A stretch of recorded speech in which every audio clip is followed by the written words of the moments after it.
Hi guys, hello! Welcome back and welcome to my YouTube channel. My name is Subra. Okay. Nice to see you again. Okay. Pag-usapan natin ang 6 habit ng happy person. Una, do not show up. Sila yung mga tao na pag-iyaya mo, sasamahan ka. Okay, hindi sila yung mga tao na kapag kailangan mo, hindi ka aanuhin. Walang pakialam sa'yo. Sila yung mga taong sasamahan ka kapag may problema ka. Okay. Pangalawa, less talk. Sila yung mga taong hindi mahilig makipag-marites. Sila yung mga tao na mas gusto nila ng magperbado.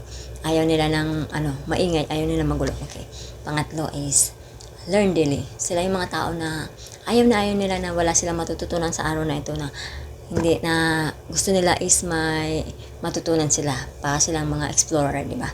Ganun. Pang-apat is help future. Sila yung mga tao na may pangarap, na hindi lang na kapag kapag sinimulan nila, tatapusin nila, at gusto nilang makuha yung kanilang pangarap. Okay. Panglima is more love. Tawa lang. Sila yung mga taong mas gusto nilang kasama ang mga taong kagaya ng tinatawag na, kung saan tinatawag na mga praning, ganun. Sila yung mga kalug kung tawagin.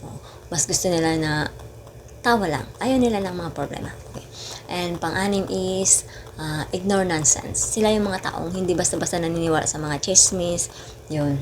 Kaya mas gusto nila na privado. Okay. Yun guys, ay kung nagustuhan mo, like and share. Kung hindi mo naman nagustuhan, dislike mo na lang. And kung hindi ka pa nga pala nakasubscribe sa aking YouTube channel, please subscribe and don't forget to click the notification bell para updated ka sa mga videos ko.